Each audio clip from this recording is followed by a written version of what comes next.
Preso desde 7 de abril, após um processo apontado por vários juristas como muito frágil e um julgamento parcial e sem garantia de ampla defesa, o ex-presidente Lula continua sendo o principal símbolo de um projeto de país em que o Estado se coloca como agente da transformação social, diminuindo as desigualdades, efetivando direitos e atacando privilégios. Vivenciar este projeto é um desejo manifesto pela maioria dos brasileiros, como apontavam as pesquisas eleitorais quando Lula ainda aparecia como candidato.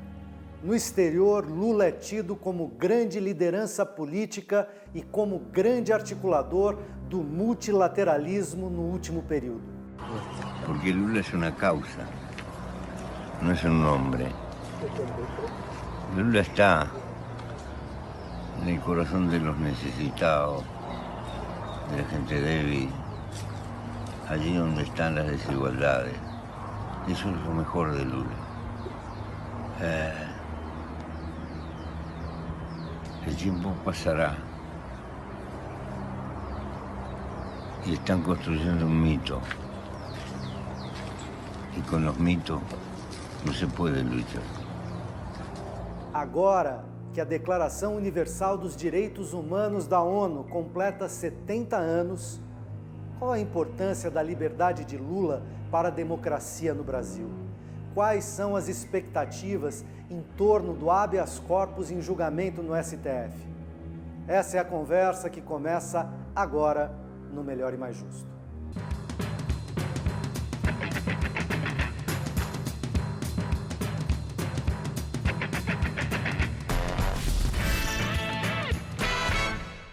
Está começando o Melhor e Mais Justo, seu programa de debate, essa conversa de toda quinta-feira, numa parceria entre a Fundação Perseu Abramo e a TVT, para analisar a importância, a centralidade da liberdade de Lula para a nossa democracia e discutir o andamento do habeas corpus em julgamento no STF. A gente recebe aqui hoje o advogado de Lula, Luiz Greenhalgh, e a Soninha, da sempre viva organização feminista da Marcha Mundial das Mulheres. Bem-vindos. Muito obrigado. Obrigada. Vou começar com as mulheres, Luiz. Tá bem, é isso mesmo. Soninha, do ponto de vista dos movimentos feministas, dos movimentos de outros movimentos sociais e populares, o que você tem visto, tem feito, tem participado em termos de mobilização, de ações de mobilização para a libertação do Lula? Bom, primeiro que os movimentos, né, desde do primeiro dia, né, que o Lula foi preso lá e um dia antes no Sindicato dos Metalúrgicos, todos os movimentos estiveram presentes, entre eles o movimento feminista, a Marcha Mundial e outros movimentos de mulheres. E essa tem sido uma preocupação central para os movimentos, para a Frente Brasil Popular, da qual nós somos parte, né? Tem sido um tema central para nós, porque prender Lula, impedir, como foi feito, né, impedir que o Lula fosse candidato, né, da classe trabalhadora, realmente foi uma questão que ameaçou a nossa democracia, que está ameaçando a nossa democracia e atentou contra a classe trabalhadora como um todo, né, da qual nós somos parte. Eu tenho dito, na verdade a posição que eu tenho defendido, que é o seguinte, me parece que a democracia brasileira foi sequestrada e o sequestro da democracia brasileira, para poder vingar, né, precisou não apenas depor sem crime de responsabilidade uma presidenta eleita, mas como caminho para operar aquilo que simbolizaria o sequestro da democracia brasileira, que era a prisão do maior líder popular e trabalhista e sindical do mundo vivo, tá certo? Exatamente. E os movimentos sociais entenderam isso e responderam à altura. Então, nós temos permanentemente em Curitiba a mobilização através da vigília, que os movimentos se revezam, né, todo mês, toda semana, mantém lá, os sindicatos mantêm a vigília, os movimentos sociais mantêm a vigília. E, inclusive, acho que é bom dizer que as mulheres são fundamentais têm sido fundamentais nessa resistência, têm participado com muita disposição de luta, né, na vigília. E a questão do Lula, ela não se restringe somente na vigília, que é fundamental e que vai se manter lá em Curitiba até que o Lula esteja de volta conosco, mas tem se colocado esse tema em todas as movimentações que nós fazemos, seja seminário, seja movimentos de rua. É uma bandeira fundamental hoje do movimento social no Brasil, a liberdade do Lula. Greenhalgh, entrando na conversa, eu queria que você... Porque quando a gente fala a prisão do presidente Lula, né, você fala, bom, mas se alguém cometeu um crime, é natural que ele pague pelo crime e uma das possibilidades de pagamento de pena no Brasil é ser preso, tá certo? Então, quando se diz sobre a prisão, se pede Lula livre, é justamente porque a gente contesta a legitimidade, a legalidade, a correção, tanto do processo, né, quanto da condenação em primeira e em segunda instância. Então, eu queria que, na condição de advogado do presidente Lula, você pudesse nos contar um pouco, refrescar a memória do nosso telespectador sobre esse processo. Por que a prisão do Lula é uma prisão injusta, no caso do triplex, do Guarujá, e em possíveis outros casos que estão em julgamento, né? Bem, Tuto, em primeiro lugar, agradecer a você, a TVT e a Fundação Perseu Abramo por ter me convidado para estar aqui com a Soninha, para a gente conversar sobre essa situação do presidente Lula. Segundo, dizer para você que eu estou de acordo com a sua intervenção inicial, de que você entende que a prisão do Lula significa o sequestro da democracia. E eu vou mais além. A prisão do Lula significa o sequestro da democracia no Brasil e o Lula é refém, tá certo, dessa situação.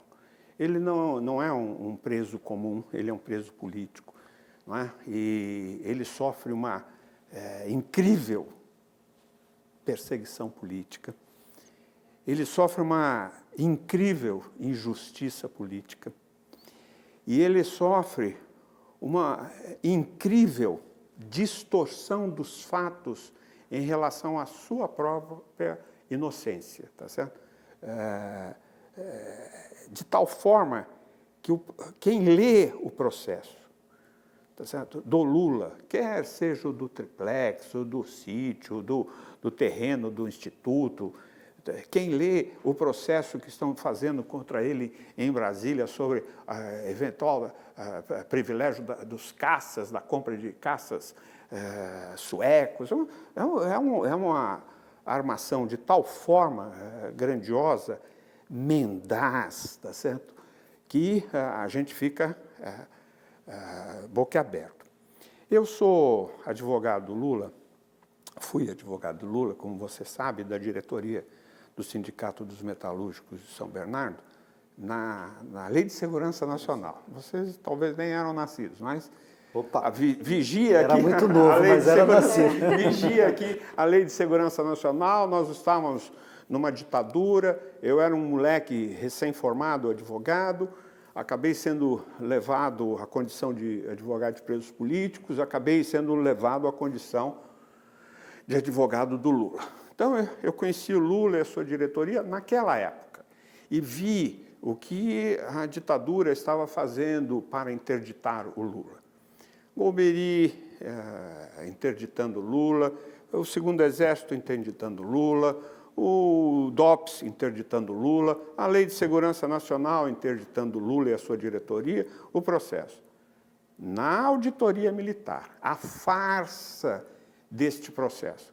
Não sei se você haverá de se lembrar, marcado o julgamento na auditoria militar para segunda-feira, na sexta-feira eu fui buscar as autorizações, as senhas, para que os familiares dos processados pudessem assistir o julgamento. E cheguei lá na auditoria, naquela época a auditoria funcionava nas sextas-feiras até meio-dia, cheguei às 11h30 para pegar as senhas, tá certo? E não encontrei nem o juiz, nem o chefe do cartório, não encontrei ninguém na auditoria. E abri a porta de um lado, não tinha ninguém, chamava por um, chamava por outro.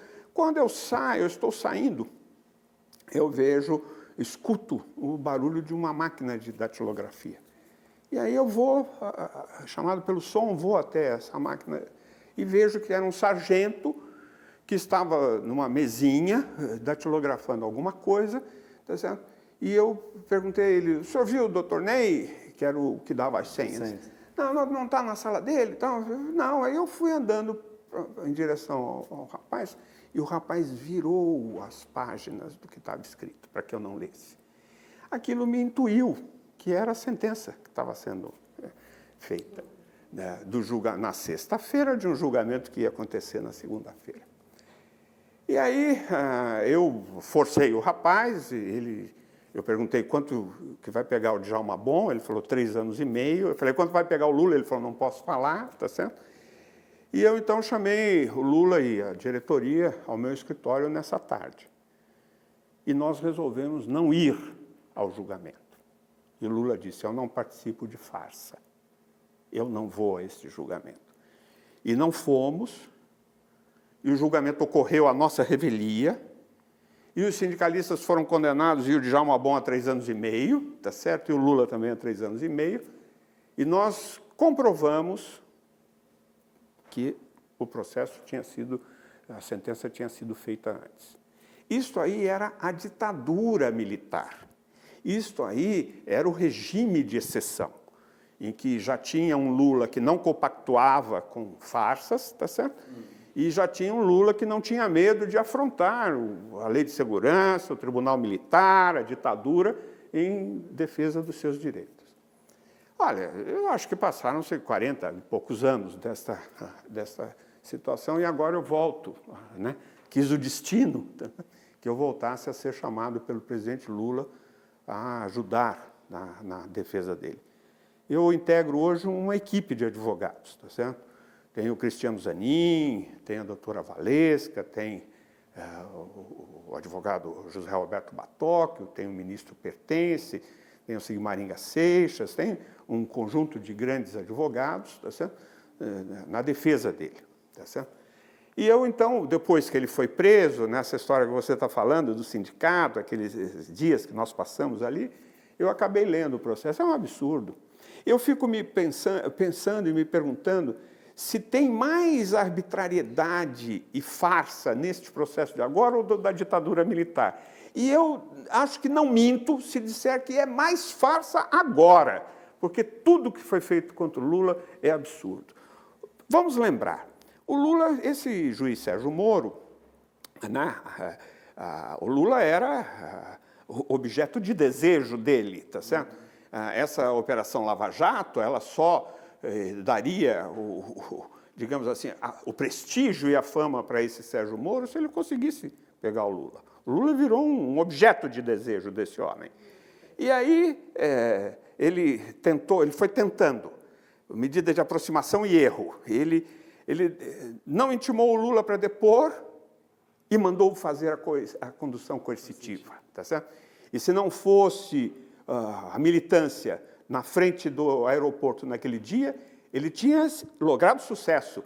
Havia um avião à disposição do Sérgio Moro para levar o Lula para Curitiba, né, num sentimento de autoridade, chamar um ex-presidente da República, a minha presença, para depor coercitivamente, tá certo?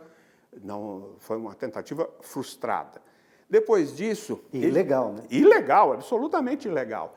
Ele determinou a quebra do sigilo telefônico, sem nenhuma razão, sem nenhuma justificativa, sem nenhum motivo. Os telefones pessoais do Lula foram grampeados, da mulher do Lula, a finada Marisa, grampeado, dos filhos do Lula, dos advogados do Lula e do escritório do advogado do Lula. E várias conversas entre essas pessoas foram gravadas ilegalmente durante um tempo, tá certo? E depois, quando cessou a determinação de quebra de sigilo telefônico, ainda assim o Sérgio Moro fez mais. Mandou divulgar para a imprensa os diálogos familiares, tá certo? E entre os quais um diálogo do presidente Lula com a então presidente Dilma, tá certo? Acerca da nomeação dele como ministro, tá certo? Quando esse período aqui já estava na ilegalidade do próprio Sérgio Moro. Quer dizer, então, ele divulgou com dolo, com a vontade de humilhar, com a vontade de injuriar, de caluniar, de colocar o Lula e a sua família contra a opinião pública, colocar a opinião pública contra ele, tá certo? Numa situação de maldade, malvadeza. Eu acho o futuro ministro da Justiça um malvado, uma pessoa com índole de persecutória, com índole má, tá certo? Muito bem. Aí veio a sentença do Lula no triplex. O Ministério Público sabe, o juiz sabe, todo mundo sabe que o triplex não era do Lula, nunca foi, que o apartamento nunca foi. Então, eles não podem usar esse termo na sentença. Eles então... Atribuído. Isso. Aí o que eles fizeram? Eles falaram, não, estava reservado para o Lula, não era dele, mas estava reservado para ele. Mas ainda que estivesse reservado, para ele ganhar aquilo, ele tinha que ter feito alguma coisa. E essa coisa tinha que ser um fato determinado. A corrupção, tá certo? Tem que ser uma coisa determinada. Corromper alguém, é dar uma vantagem em troca de um ato de ofício, um ato de obrigação do funcionário público. Que ato de ofício tinha o Lula? Nada. Eles não conseguiram encontrar. Então, o Sérgio Moro fez uma saidinha. Né? Ele fez assim, está sendo condenado e não tem ato de ofício determinado, mas por fatos indeterminados. Quer dizer, é um absurdo. Aliás, do ponto de vista... usa a expressão atos de ofício indeterminados. Indeterminados, fatos indeterminados. É um absurdo. Bem, e aí depois, agora, tá certo? O Lula dizia, eu estou sendo perseguido, eu sou um perseguido político, esse senhor não é juiz, esse senhor é um militante contra nós, contra o PT, contra a esquerda, contra a Dilma, tá certo? É uma pessoa articulada com essas pessoas. E o juiz Sérgio Moro dizia, não, eu honro a toga, eu sou um juiz, eu olho o que está escrito nos autos. E essa história de querer dizer que eu sou militante político, isso é conversa para boi dormir. Ambas as partes apelaram para o tempo. E o tempo agora se manifestou. O tempo se pronunciou estrondosamente, dando razão ao Lula. Agora Sérgio Moro. Agora se sabe que ele é ministro da Justiça do Jair Bolsonaro. Agora se sabe que essa relação entre ele e a campanha do Bolsonaro se deu antes das eleições. Agora se sabe que os contatos foram feitos lá atrás. Agora se sabe que tudo aquilo que ele fez nas vésperas da campanha, durante a campanha, divulgar parte do depoimento do Palocci, chamar o Lula para um outro interrogatório, para expô-lo perante a opinião pública, tudo isso foi acertado para ajudar o Jair Bolsonaro. Então... Depoimento do Palocci, que, aliás, foi recusado pelo Ministério Público. Foi recusado pelo Ministério Público. Então, o Lula é um preso político, eu não tenho dúvida. O Lula é um perseguido político. Em qualquer corte internacional, com um mínimo de isenção, ele sequer seria processado no assunto do triplex, no assunto do sítio, ou no assunto do terreno, e menos ainda do... As coisas são absurdas. No caso do Caça, ele é acusado de ter feito uma reunião com o Sarkozy e prometido ao Sarkozy que o Brasil ia comprar os caças franceses. Ora, um presidente da República do Brasil ter encontro com o presidente da República da França, que crime é esse? O presidente Lula dizer a ele, olha, nós estamos interessados nos seus caças, que crime é esse? E ele está sendo acusado disso, e no fundo o Brasil não comprou os caças franceses. Comprou os suecos. Comprou os suecos, tá certo? Então, é um absurdo o que para. Lula é refém. Agora, por que eu digo que o Lula é refém? É o refém de todos nós. Porque o que está acontecendo com um ex-presidente da República, o melhor presidente da República que esse país já teve, para o povo brasileiro, está acontecendo. Se isso acontece com ele, O que vai acontecer com você, Soninha? Comigo, com você, com o espectador que está nos ouvindo aqui? Se eles puderam fazer tudo isso com o Lula, o que eles não poderão fazer com nós outros? O que a gente não pode estar sendo incriminado e processado por aquilo que nós estamos falando aqui neste programa?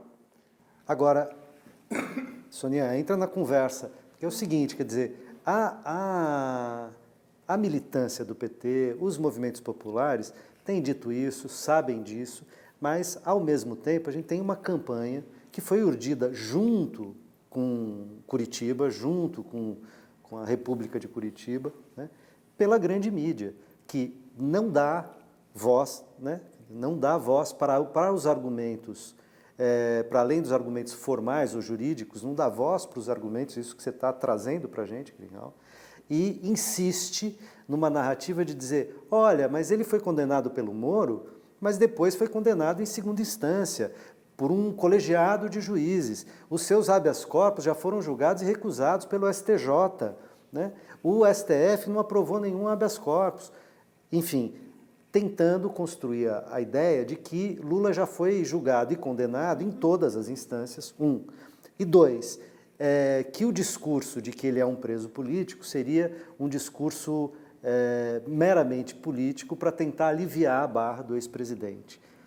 Como que os movimentos, como que a defesa do Lula, não a jurídica, daqui a pouco o Greenhalgh volta para a conversa dizendo como que a defesa jurídica rebate esse tipo de argumentação, já falou em parte, mas como que os movimentos fazem para conversar com as pessoas na rua, para que as pessoas saibam, né, que há uma manipulação midiática sobre a questão, ou sobre os argumentos, sobre os fatos que estão em jogo nos processos contra o Lula.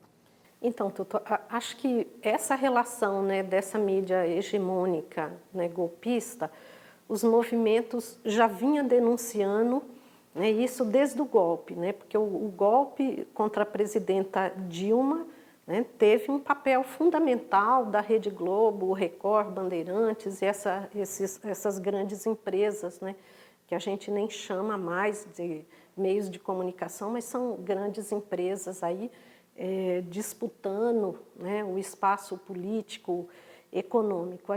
Nós como movimento já denunciávamos, né, desde esse período, né, como a Rede Globo e as demais eram parte desse golpe, né? O golpe não foi um golpe somente parlamentar, né? E depois essa trama toda, né, para prender o Lula, para tentar, como eles estão tentando, condenar a Dilma, teve o papel fundamental dos meios de comunicação. Isso eles têm falado, né, que eles se baseiam lá na própria Operação Mãos Limpas, né, que utilizou os meios de comunicação também, né, para os seus resultados. Então, o que eles têm feito é isso, não precisa ter prova, né? Primeiro, a Rede Globo fica 10, 15 minutos falando no jornal, todos os dias, falando que o Lula é corrupto, que o Lula é isso, que o Lula é aquilo, que, como você falou, que já foi condenado, e aí cria essa ideia, essa imagem, né, na sociedade que realmente o Lula fez isso e está preso, né? Agora, nós dos movimentos, a gente, em todo momento, a gente tem conversado sobre isso, tem discutido com a população. Agora, não é fácil reverter isso, porque mesmo os nossos meios de comunicação não têm a mesma capacidade que tem uma Rede Globo de falar todos os dias, de manhã, à tarde, à noite, falando as mesmas coisas para as pessoas. Agora, eu acho que o que eles não esperavam, né, que apesar de toda injustiça, de prender o Lula dessa forma, de ter feito o que fez com a Dilma, eles não esperavam que os movimentos sociais, apoiando a candidatura do PT, chegassem a um segundo turno. Eles esperavam, né, uma outra situação. Eles esperavam ter conseguido aniquilar a figura política, exatamente, e a liderança política do Lula. Aliás, eu queria marcar, antes da gente, estamos quase terminando esse bloco, mas marcar um dado que me parece importante, porque o Moro, ex-juiz e hoje político, acho que sempre político, mas agora pediu exoneração da magistratura, o ex-juiz Sérgio Moro sempre disse que tinha como referência a Operação Mãos Limpas na Itália. Mas é importante lembrar que os magistrados, vários dos magistrados vivos daquela operação, têm se manifestado dizendo, opa, o que o Moro faz aí no Brasil não tem nada a ver com as mãos limpas, porque a Operação Mãos Limpas se manteve nos trilhos da lei, né? Não tergiversou em relação à lei. O Moro fez aquilo que os nazistas chamavam de direito em movimento, né, Greenhalgh? Que é ir fazendo interpretações e variações da lei segundo as suas conveniências, segundo os seus interesses. Veja só, e é uma coisa bizarra, porque o combate à corrupção tem unanimidade. Eu não vejo ninguém no Brasil que levante a mão e fale, eu sou contra o combate à corrupção. Isso é de uma pieguice, de uma infantilidade total. Agora, e o governo do presidente Lula foi quem mais abriu caminho e formas e instrumentos para o combate à corrupção. O que se pede é que esse combate à corrupção seja feito dentro da legalidade, que não se exorbite, que se garanta os direitos das pessoas, entendeu? Que não se trabalhe com casuísmos, que não se trabalhe com perseguição. A prisão do Lula foi para impedir que ele fosse candidato. Esse é o problema. Eles, então, prenderam o Lula, tá certo? E ainda assim o Lula subiu 20, 22, 24, 26, 28, 30%, 32%, 35%. Aí inscrevemos o Lula e o Lula continuou, etc. Então, aí tiveram que impugnar a candidatura dele, tá certo? Mesmo nesta hipótese da impugnação, o candidato indicado, Fernando Haddad, recebeu 30 milhões de votos no primeiro turno e 47 no segundo turno. O que mostra, tá certo, o poder político, a influência política e o que mostra já a desconfiança da população sobre os caminhos dessa Lava Jato. Veja só, eu tenho pena da Rede Globo. Eu acho que a Rede Globo vai pagar um preço. Vai pagar um preço. E precisa pagar. Assim como foi no regime militar, eu tenho pena. A Folha de São Paulo ajudou o regime militar, emprestou carros com o seu símbolo, o seu dístico, para ir buscar presos políticos, tá certo?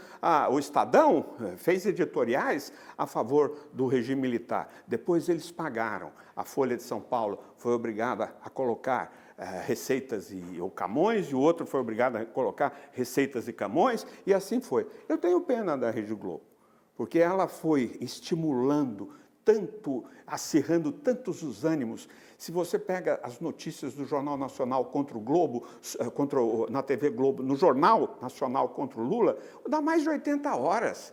Somadas só de notícia negativa. E acho que uma das coisas é como eles têm estimulado o ódio à esquerda, o ódio ao PT, o ódio aos movimentos sociais. Exatamente, e tentam inverter. Essa Rede Globo fez tudo isso e acabou dando o Jair Bolsonaro. E esse Jair Bolsonaro vai ajudar a crescer, não a Rede Globo, mas a TV Record, por causa dos evangélicos.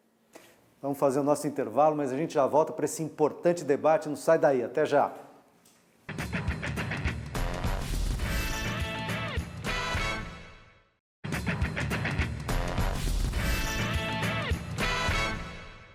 Voltamos com o Melhor e Mais Justo, que recebe hoje o advogado do ex-presidente Lula, Luiz Eduardo Greenhalgh, e Soninha, integrante da Sempre Viva Organização Feminista, SOF, né? Isso. SOF, e militante da Marcha Mundial das Mulheres. Antes de continuar a nossa conversa, a gente vai assistir a leitura de um trecho da carta escrita por Lula, leitura feita pelo Fernando Haddad em um ato político na sede do Sindicato dos Metalúrgicos do ABC, na última segunda-feira, 10 de dezembro, dia em que a Declaração Universal dos Direitos Humanos da ONU completou 70 anos. 8 meses atrás eu estava aí, no Sindicato dos Metalúrgicos, cercado pelo carinho e solidariedade de milhares de companheiros e companheiras que que não se conformavam com minha prisão arbitrária e injusta. Quero dizer que continuo com vocês e todos os dias penso no futuro do nosso povo. O Brasil e o mundo sabem que os procuradores da Lava Jato, Sérgio Moro e o TRF4, armaram uma farsa judicial para impedir que eu fosse eleito presidente mais uma vez, como era a vontade da maioria dos eleitores. Fui condenado por atos de ofício indeterminados, ou seja, por nada. Não apresentaram uma prova contra mim e desprezaram todas as provas de minha inocência. Hoje tenho certeza de que tenho o sono mais leve e a consciência mais tranquila do que aqueles que me condenaram. Não quero favores, quero simplesmente justiça. Não troco minha dignidade pela minha libertação. Agradeço profundamente a solidariedade que recebo todos os dias de pessoas do Brasil e de outros países. Agradeço aos companheiros da Vigília Lula Livre, aos que mandam cartas ou me visitam em Curitiba, aos que fazem manifestações, redigem petições, atuam nas redes sociais, exigindo julgamento justo a que eu tenho direito. Estou consciente de que mesmo nas condições difíceis que estamos vivendo, não só no Brasil, mas em muitos países, a luta pela efetivação dos direitos humanos vai seguir adiante. Ainda iremos construir um mundo de paz e fraternidade, onde todos e todas, sem exceção, tenham direito a uma vida digna. Até o dia do nosso reencontro. Um abraço do Luiz Inácio Lula da Silva. Lula livre! Greenhalgh, a gente terminou. Eu comecei o primeiro bloco com a Soninha, agora vou começar o segundo com você. A carta do presidente Lula, além de muito tocante, e ela aponta uma questão, digamos, de foro íntimo e de posição política muito forte do presidente, quando ele diz e tem reiterado que ele não troca a dignidade dele pela sua libertação. Há, às vezes, inclusive da militância do PT, uma espécie de clamor para que ele eventualmente concedesse a possibilidade de uma prisão domiciliar, etc. E ele tem dito, só saio daqui inocentado porque não cometi crime nenhum, né? Não troco a minha dignidade pela minha liberdade. Você que tem conduzido o processo, em que pé que nós estamos e qual a chance, diante dessa luta política, dessa manutenção do presidente como refém, uma prisão política no Brasil, da gente conseguir reverter essa prisão política e dar liberdade, ou seja, conseguir fazer justiça ao presidente Lula? Então, Tuto, cada vez que eu tenho ido visitá-lo toda semana, às segundas-feiras, desde que ele foi preso. E cada vez que eu entro, o coração vai partindo. E cada vez que eu saio mais fortalecido do que eu entrei, porque ele não deixa a gente ficar preocupado. O Sigmaringa Seixas foi um dia visitá-lo e ficou chateado, porque você encontra um companheiro numa situação de prisão injusta. E o Lula falou para ele, se vem aqui para chorar, não chora não. Tá certo? Você que tem que me consolar, não eu que tenho que te consolar. Não é? Então é isso. A primeira vez que eu fui lá, eu levei um choque. Né? Porque você chega e apresenta a sua carteira de advogado e atrás tem uma placa de bronze escrito que aquele prédio foi inaugurado pelo presidente Lula, pelo Márcio Tomás Bastos, quando era ministro da Justiça. Depois você sobe e começa a ver umas coisas inacreditáveis, porque ele é chamado de presidente. Tá certo? Presidente, né, quando eu cheguei na porta da sala onde ele está, né, bateram na porta, o rapaz da Polícia Federal falou, presidente, e ele falou, sim, tem visita aqui para o senhor, é o Greenhalgh. manda entrar. Tá certo?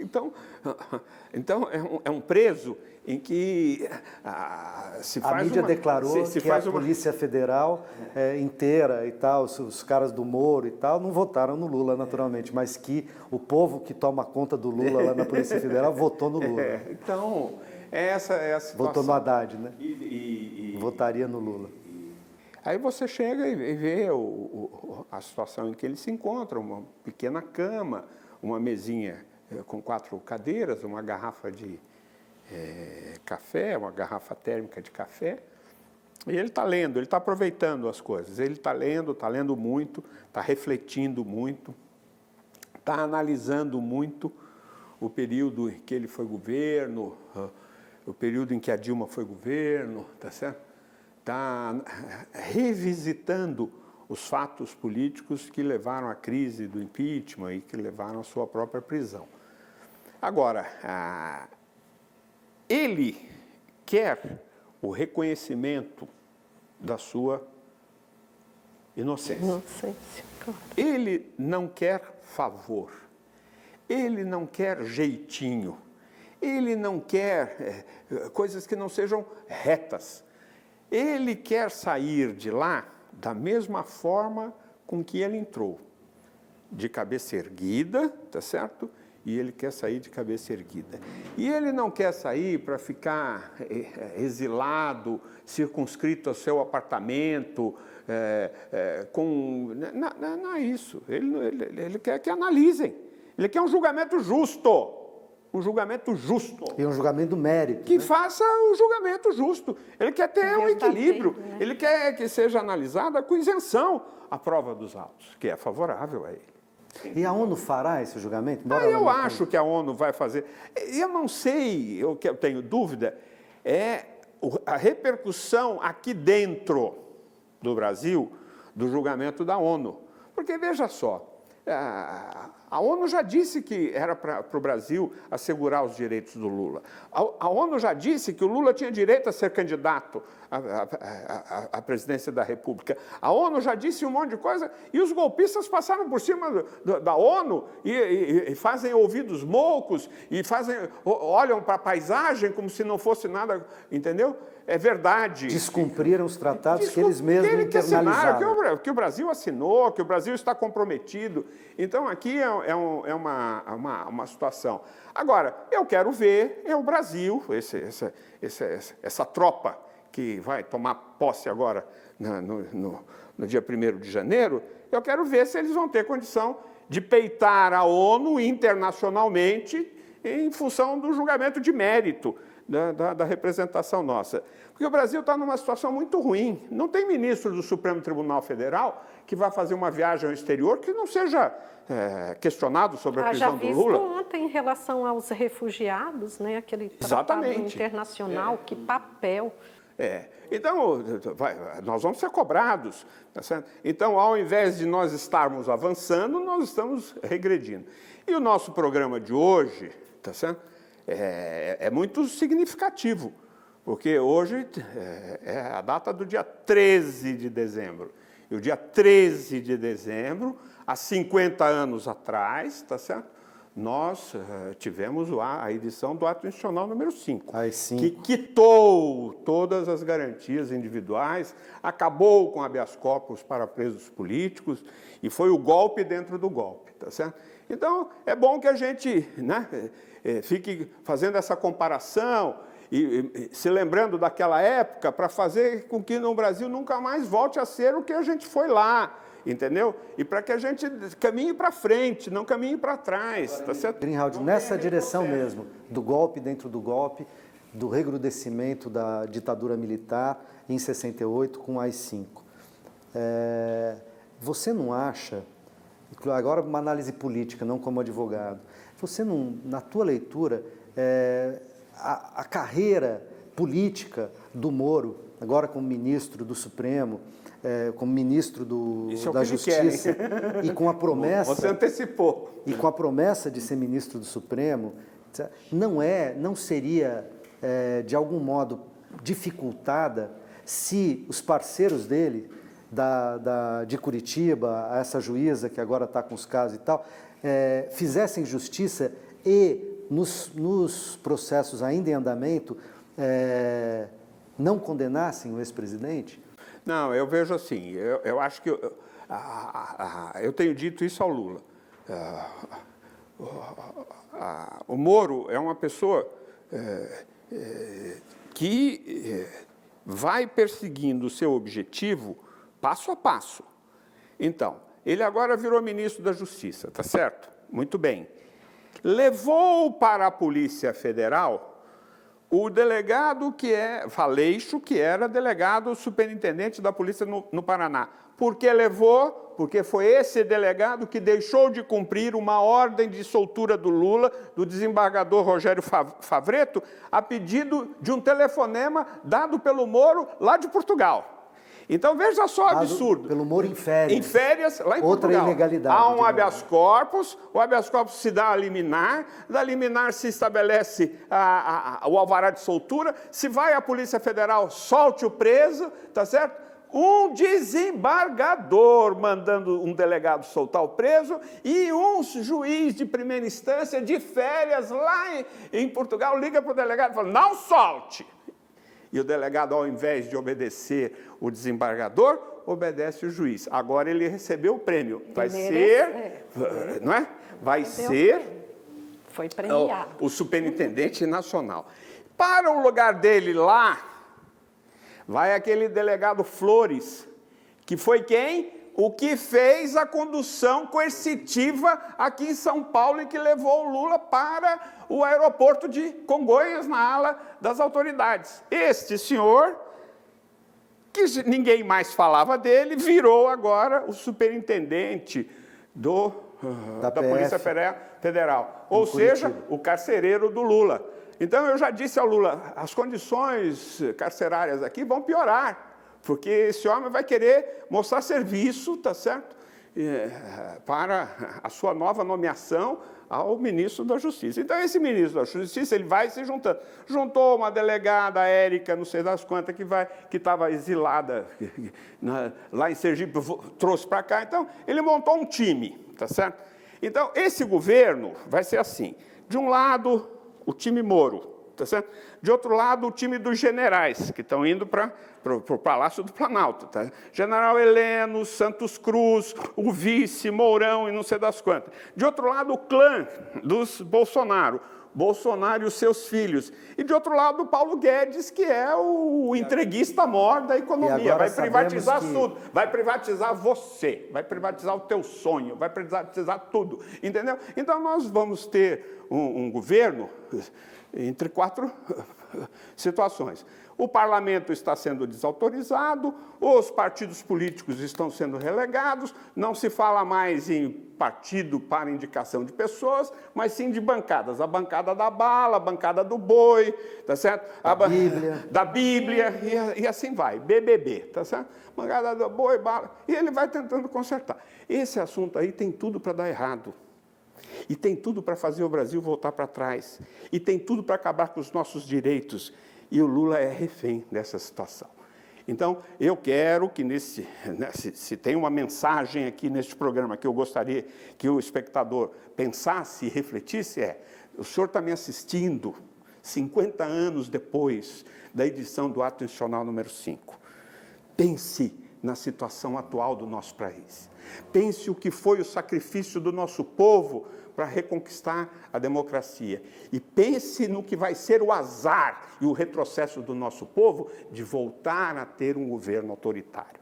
Agora, Soninha, a gente tem visto manifestações internacionais de juristas, de políticos, de grandes partidos, de ex-chefes de Estado, de chefes de Estado, de grupos, de movimentos populares, de partidos políticos, enfim, em grande parte do mundo, que já entenderam, quer dizer, lá não há manipulação da grande mídia que é aqui, que já entenderam isso que o Greenhalgh acabou de falar, quer dizer, da perseguição, da fragilidade do processo,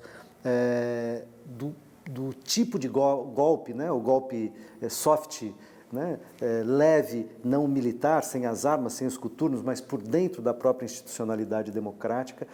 E o Lula tem não apenas recebido pessoas em Curitiba, de muitos países e tal, mas tem recebido um apoio à solidariedade internacional enorme. É importante que a gente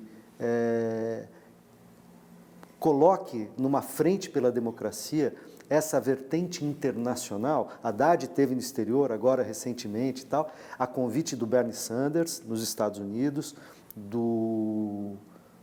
e também do ex-ministro da Economia da Grécia, como é que pronuncia o nome do Varoufakis, né? Enfim, não lembro como é que pronuncia o nome, mas enfim, para tentar fazer uma frente internacional progressista pela democracia.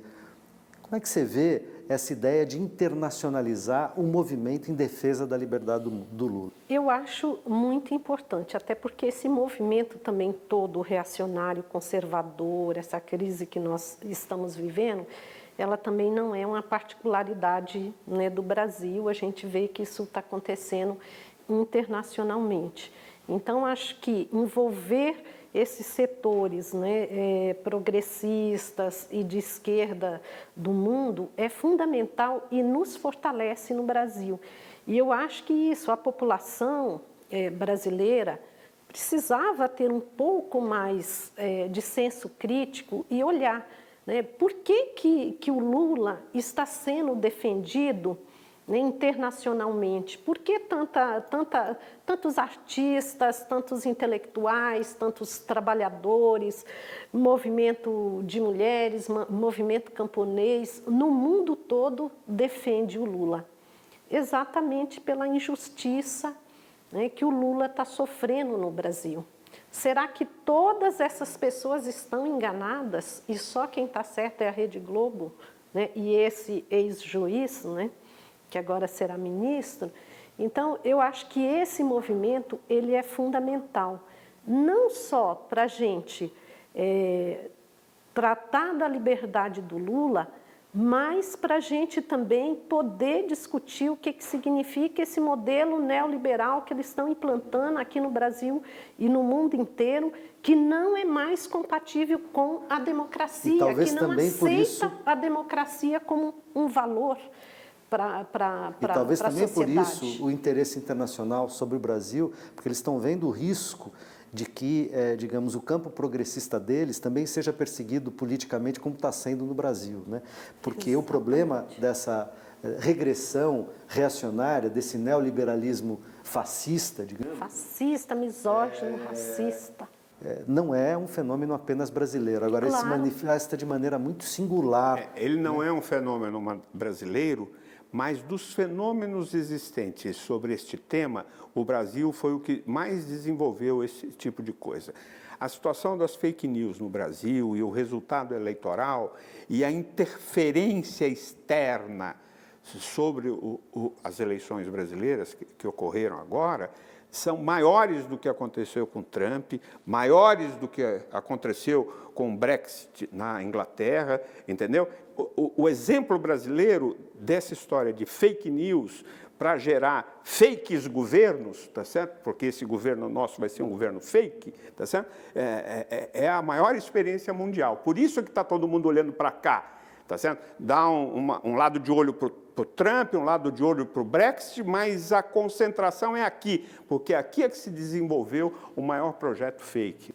Eu acho que aqui, porque também aqui no Brasil junta esses elementos, né? Um país que já teve a escravidão, que ainda hoje tem, né, e mantém os valores aí racistas, mantém o racismo, né, não só os valores, o racismo é presente na sociedade, o patriarcado, essa misoginia. Então, junta todos esses interesses, né, que ocorrem no Brasil, e o Brasil é esse país que estava se tornando uma potência importante, né? Apoiando os países da América Latina, fortalecendo a América Latina, se contrapondo ao imperialismo. Então, acho que agora volta esse interesse dessa forma para o Brasil, e o Brasil é esse laboratório, porque também tem todos esses componentes que ajudam a montar esse modelo de dominação da forma que eles querem montar aqui no Brasil, trazendo o escravismo de volta, usurpando toda a terra indígena, colocando a mineração aí de forma que a gente não sabe o que vai significar isso para o meio ambiente, ou seja, se apropriar é quase o que a gente falava antes, a coisa da acumulação primitiva do capital, né, que vai exterminando tudo e se apropriando de tudo que tem na natureza, nas pessoas. É incrível, inclusive os paradoxos, né? Porque a gente vê um governo que incorpora e tem apoio militar, inclusive incorpora vários generais e outros oficiais da reserva e tal, e um governo que, do ponto de vista daquele eixo lá econômico, Paulo Guedes se referiu, um governo ultra-neoliberal, não nacionalista, que vai contra a doutrina militar no Brasil, né? Inclusive contra falas, não só de hoje, de outros tempos, do general Heleno, por exemplo, né? Então, você tem situações meio paradoxais que mostram que esse governo é bem capaz de fazer água muito rápido, porque como é que essas coisas vão se combinar? Mas eu queria puxar uma coisa que a gente não poderia deixar de falar aqui, até para mostrar o grau, a meu ver, o grau de absurdo, de surrealismo kafkaniano que a gente está vivendo. Nós, nos últimos dias, agora, né, uma semana atrás, menos do que isso até, a gente teve duas operações, uma do COAF, outra da Polícia Federal, uma com o clã Bolsonaro, mostrando ali um operador, tal como o PC Farias do Collor, né? Quer dizer, um motorista, um assessor, que movimentou em apenas um ano R$1.200.000. Ganhando R$8.000 por mês. R$8.000 por mês, além, portanto, do salário, mais R$1.200.000, inclusive com cheques para futura primeira-dama, para Michele Bolsonaro, etc., com explicações totalmente estapafúrdias.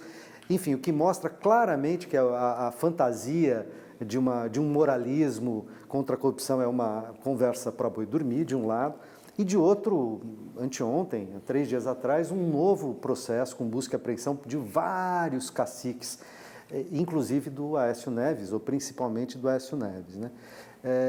Como conviver com uma situação como essa? Quer dizer, você tem provas materiais musculosas, claras, evidentes, né, contra o presidente eleito, ainda que o volume de dinheiro até aqui movimentado seja pequeno, e contra um dos principais opositores e que foi um dos principais responsáveis por gerar o impeachment da presidenta Dilma, etc., com volumes imensos, rios de dinheiro, com comprovações as mais variadas, até telefonema, gravação com ele dizendo que ia matar o primo podia matar o primo antes de fazer delação, coisas desse tipo, né? E quem está preso é o presidente Lula, Grenhal.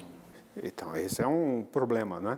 Isso demonstra cabalmente a perseguição que sofre o presidente Lula e a injustiça.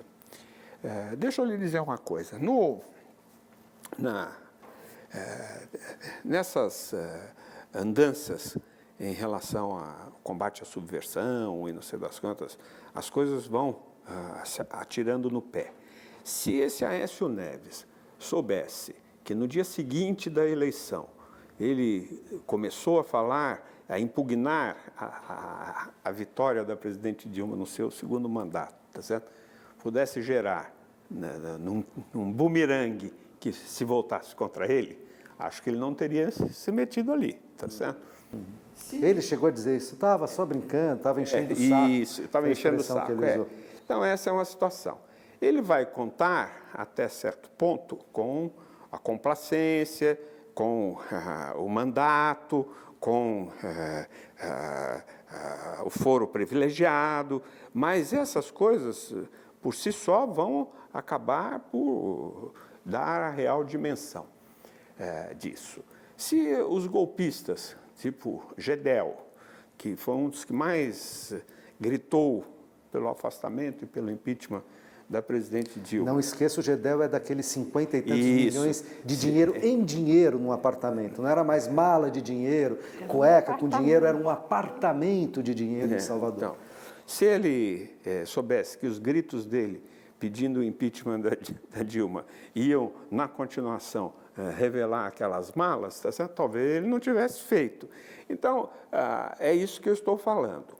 Se a Rede Globo soubesse, tá certo, que toda a campanha que ela fez contra o PT, contra o presidente Lula, contra todo mundo, tá certo, fosse gerar a ascensão da sua rival, tá certo, TV Record, tá certo, como vai acontecer.